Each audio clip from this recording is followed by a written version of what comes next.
I want you to see the light from the top, Scott said, his hand warm against my back as we stood before the lighthouse. I tilted my head up, following the white tower until it disappeared into gray sky. 36 years old, and I'd never climbed one. The metal door groaned as Scott pulled it open, revealing a spiral staircase that curved upward into shadow. "Why today?" I asked.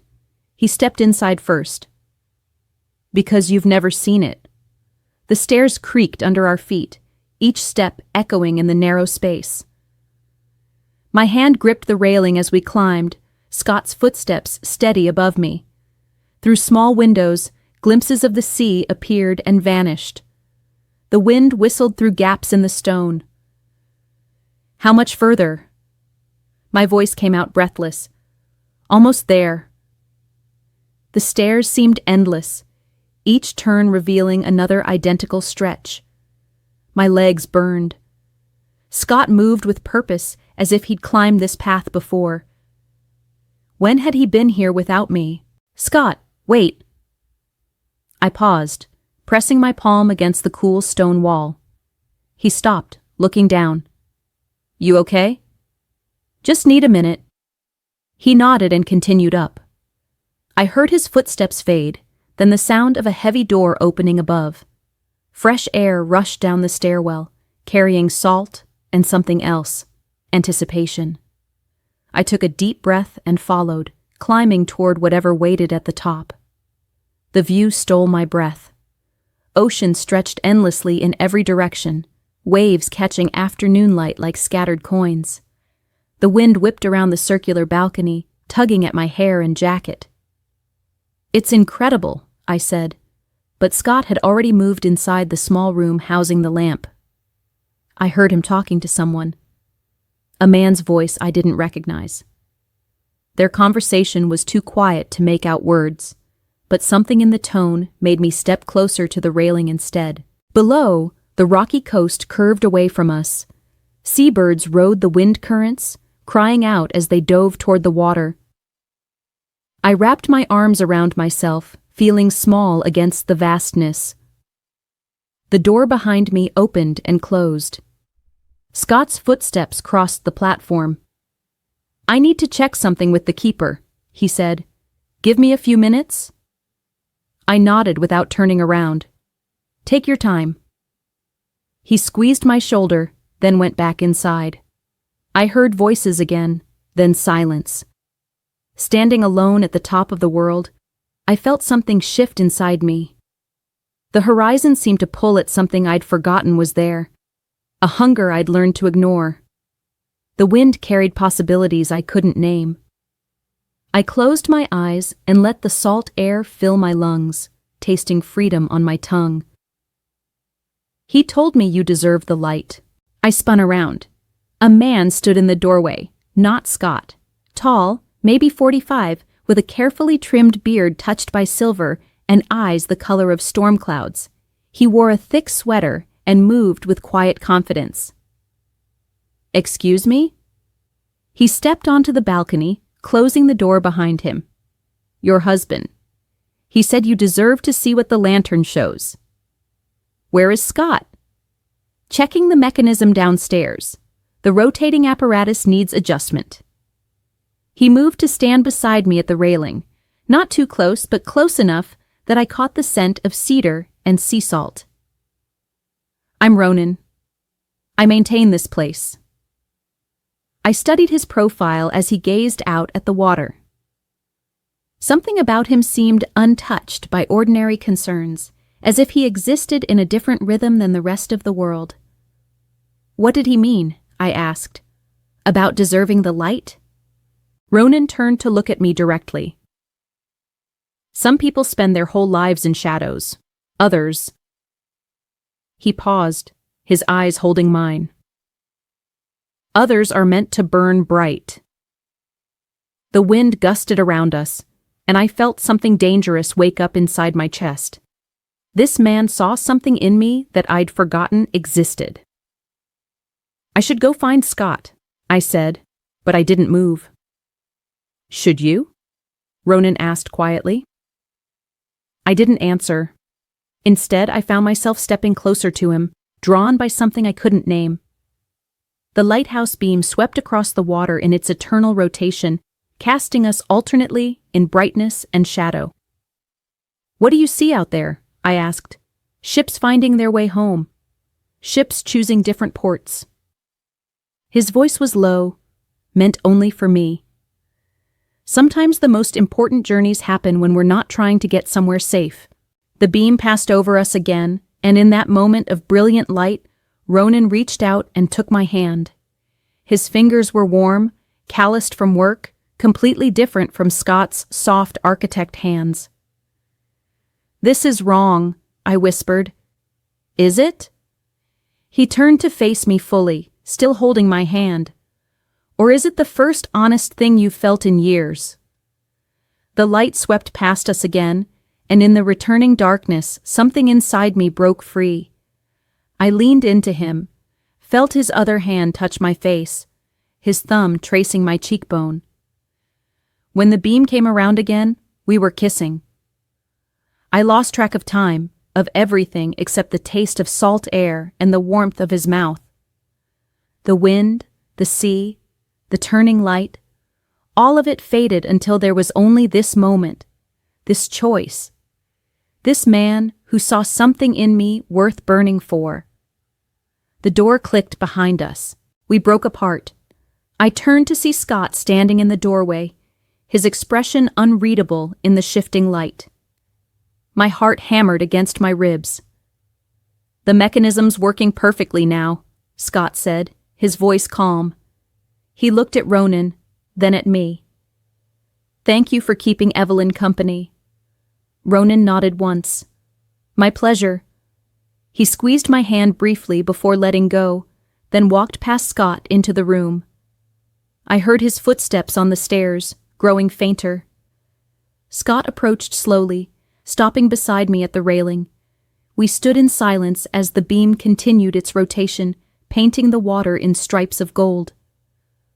"Scott, The view's remarkable from up here," he said, cutting me off gently. "You can see everything? How far the light reaches? Where it reflects?" I stared at him, confusion mixing with guilt. "Aren't you angry?" He turned to look at me, and I saw something in his eyes I'd never seen before. Not anger, but a kind of quiet satisfaction. Should I be? I kissed him. I kissed another man. Scott reached for my hand, the same hand Ronan had held. "I know." "You know?" He smiled, but it wasn't the smile I was used to. This one held secrets. "Now you know where the light reflects," he said finally. Below us, the waves crashed against the rocks with increasing force. "What does that mean?" I pulled my hand from his. "Scott, what's going on?" He leaned against the railing, watching the beam sweep across the darkening water. "How long have we been married, Evelyn?" 12 years. "And how long since you've looked at me the way you just looked at him?" The question hit like a physical blow. I opened my mouth to protest, then closed it. The truth sat between us like a third person on the narrow balcony. "You planned this," I said slowly. "You knew he would be here. Ronan's an old friend. We've talked." Scott's voice remained steady. "About marriage, about what people need, about what happens when we stop seeing each other clearly." The lighthouse beam caught us both in its sweep, and I saw my husband, really saw him, for the first time in months. The lines around his eyes, the way he held his shoulders, the careful distance he maintained even when standing close. "You wanted me to kiss him. I wanted you to remember who you are." He turned to face me fully. "The woman I married had fire. She took risks. She chose passion over safety." His voice softened. "I've watched that woman disappear bit by bit, and I've been too afraid to ask why." The reflection he spoke of wasn't about light at all. It was about seeing myself in someone else's desire, remembering what it felt like to be wanted not for convenience or habit, but for something wild and essential. "Where does this leave us?" I asked. Scott opened the door to the lamp room. "Ready to go down?" I followed him inside, past the massive Fresnel lens that focused the beam. The light rotated slowly, hypnotically, casting moving patterns on the walls. We began our descent, footsteps echoing in the narrow stairwell. "Did you mean it?" I asked as we spiraled downward. "About not being angry?" "I'm not angry." His voice drifted back to me. "But I'm not unchanged either." We passed the small windows again, each one framing a different angle of the sea. The sun was setting now, painting the water in shades of copper and wine. "What happens next?" I asked. Scott paused at a landing. "That depends on what you want to happen." I thought about Ronan's hands, about the way he'd looked at me like I was something rare and beautiful. I thought about Scott's careful orchestration, his willingness to risk our marriage for the chance to wake something up in me. "I don't know," I said honestly. "That's okay." He continued down the stairs. "Not knowing is where all the interesting choices live." The metal door at the bottom came into view. Soon, we'd be back on solid ground, back in the ordinary world where marriages followed predictable patterns and lighthouse keepers didn't appear with storm-colored eyes and dangerous truths. But something had shifted up there in the light, and there was no going back to who we'd been before the climb. We emerged from the tower into the gathering dusk. Ronan stood beside a weathered pickup truck, loading equipment into the bed. He looked up as we approached. "Everything secure up there?" Scott asked. "All set. The lantern will run smoothly through the night." Ronan's eyes found mine briefly. "The light knows its purpose." Scott nodded.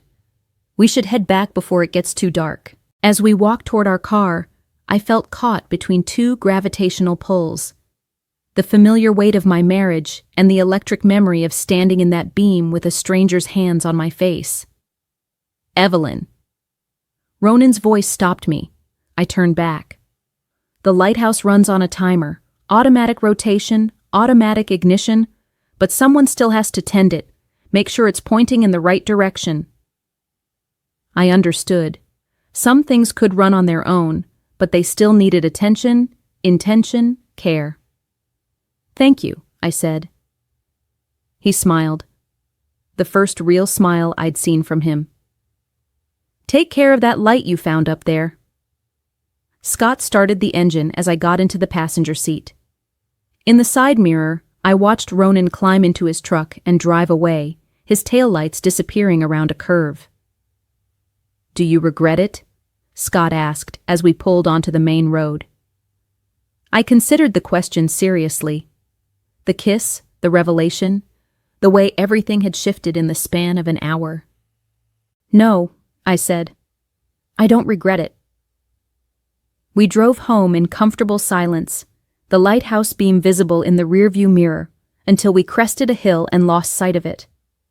The radio played softly, something instrumental that matched the rhythm of the waves we'd left behind. "Will you see him again?" Scott asked as we turned into our driveway. "Do you want me to?" He parked and turned off the engine. "I want you to know you could, if that's what you need." I studied my husband's profile in the dashboard light. "And what do you need?" "I need to know that when you choose to come home, it's because you want to be here. Not because you're trapped or bored or settling." He looked at me directly. "I need to know that the woman I married is still alive in there somewhere. The beam from the lighthouse couldn't reach us here, but I felt its presence anyway, that steady rotation, that reliable warning to ships in the dark. Some lights guided you safely to shore, others illuminated possibilities you'd never considered." "She's alive," I said quietly. "More alive than she's been in years." Scott reached across and took my hand, the same gesture he'd made at the lighthouse, but different now, charged with new understanding. "Then we figure out what comes next," he said. "Together." I squeezed his fingers, feeling the wedding ring that had become so familiar I'd stopped noticing its weight. Tonight, it felt significant again, not as a chain, but as a choice I made new each day. The lighthouse beams swept across distant water, reflecting off waves and windows and the surface of things we thought we knew. Some reflections showed us exactly what we expected. Others revealed truths we'd been afraid to see. I was no longer afraid. The Lightkeeper's Gift. Where the light reflects, signal in the dark, the Lighthouse Confession, Beacon of Truth. Evelyn, 36 and married for 12 years, climbs a lighthouse with her husband Scott, who tells her she deserves to see the light from the top. Alone on the observation deck, while Scott checks the lamp mechanism, she encounters Ronan, the lighthouse keeper, who tells her Scott said she deserves the light. Under the sweeping lighthouse beam, Evelyn and Ronan share a passionate kiss, her first moment of genuine desire in years. When Scott returns and discovers what happened, he isn't angry. Instead, he reveals this was orchestrated, a test designed to reawaken the passionate woman he married, who had gradually disappeared into routine and safety. The lighthouse becomes a metaphor for illumination and truth. As Scott explains, he needed to know if the fire in their marriage could be rekindled. The lighthouse beam serves as a recurring motif for revelation, showing how light can both guide ships safely home and illuminate dangerous new possibilities. The story concludes with the couple driving home, having gained new understanding of themselves and their marriage, ready to rebuild on a foundation of renewed honesty and choice rather than habit and obligation. Sarah's hands trembled as she gripped the steering wheel, the lighthouse's beam now a distant memory in her rearview mirror.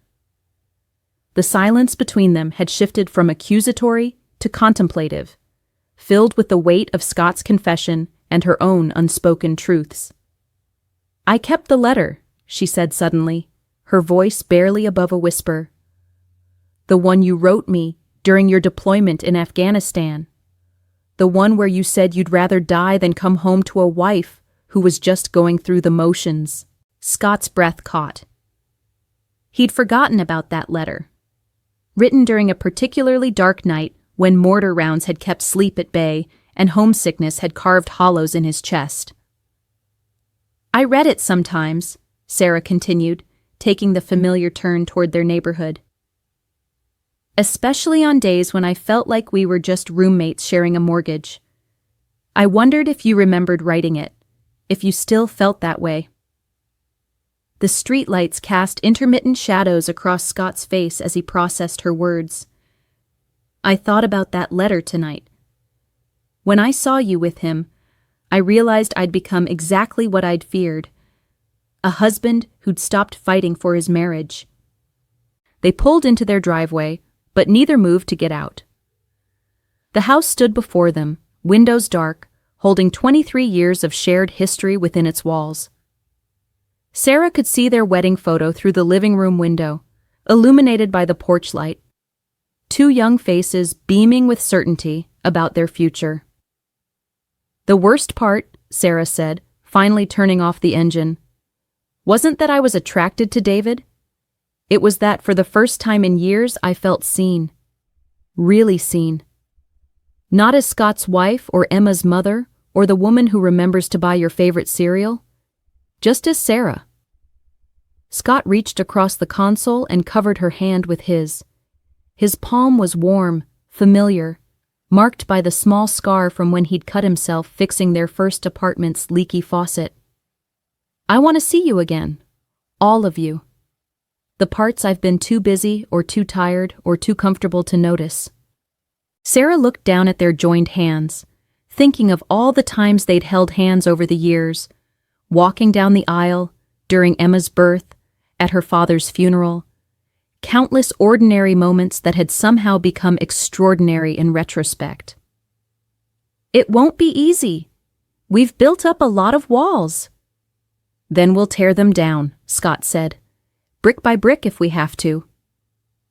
A light came on in their neighbor's window, reminding them that life continued around their small drama, Mrs. Peterson's cat appeared in the window, watching them with feline curiosity before disappearing into the house's interior. "Emma will be home from college in 3 weeks," Sarah said, a small smile playing at the corners of her mouth. "She's going to know something's different." "Good different or bad different?"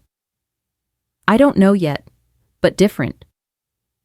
Sarah squeezed his hand. "Scott, I need you to know. Nothing happened with David. Not really. But in my heart." "I know." He brought her hand to his lips, pressing a gentle kiss to her knuckles. "We both crossed lines tonight, just in different ways. The question is what we do tomorrow." Sarah looked at their house again, seeing it with new eyes. Tomorrow she would call David and explain why she couldn't meet him for coffee. Tomorrow Scott would delete whatever dating app he'd downloaded in his moment of desperation. Tomorrow they would begin the careful work of rediscovering each other. "I want to try," she said, "but not the way we have been. No more parallel lives, no more assumptions." "No more taking each other for granted," Scott agreed. As they finally walked toward their front door, Sarah caught a glimpse of the lighthouse's beam sweeping across the distant horizon one last time. Some ships, she realized, needed to lose sight of shore before they could truly appreciate the light guiding them home.